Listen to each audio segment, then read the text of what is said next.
আপোনাৰ খবৰ যোগেদিয়ে সদৌ অসমবাসীলৈ আমি ভোগালী বিহুৰ শুভেচ্ছা জ্ঞাপন কৰিছোঁ লগতে নতুন ইংৰাজী বৰ্ষৰ শুভেচ্ছাও জ্ঞাপন কৰিছোঁ আমাৰ এই অনুষ্ঠানটি আজি এইবাৰ চতুৰ্থ বৰ্ষ ভৰি দিছেহি এই যুৱক যুৱতী আই মাতৃ আৰু বয়োজ্যেষ্ঠ সকলো একত্ৰিত হৈ আজি আমি পৰম্পৰাগতভাৱে এই অনুষ্ঠানভাগী পৰিচালনা পালন কৰি অহা হৈছে ইয়াৰ দ্বাৰাই আমাৰ এটাই লক্ষ্য আৰু উদ্দেশ্য এই উঠি অহা কণ কণ বালক বালিকাসকলক একত্ৰিত কৰি আমি ভৱিষ্যতে তেওঁলোকক সাংস্কৃতিক হওক উৎসৱ হওক এনেকুৱা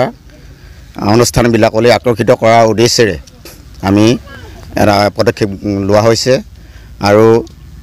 এইটো যাতে আমাৰ যুগমীয়া হৈ ৰওক আপোনালোকৰ দ্বাৰা আমি সদৌ অসমবাসীলৈ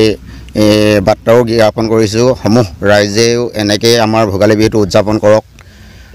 আমাৰ অতীতৰ পৰা চলি অহা পৰম্পৰাগতভাৱে আমাৰ এই ভোগালী বিহু উৎসৱ এক মহান উৎসৱ গতিকে সকলোটি একত্ৰিত হৈ সদৌ অসমবাসী ৰাইজ একত্ৰিত হৈ যেনেকৈ সুবিধা হয় সুবিধা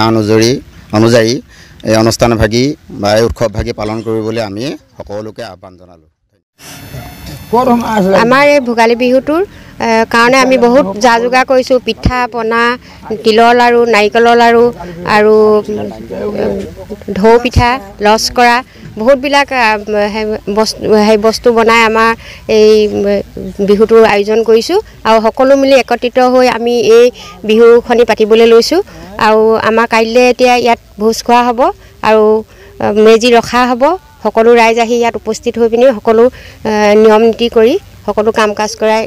কৰি যাম বুলি আমি আগবাঢ়িছোঁ।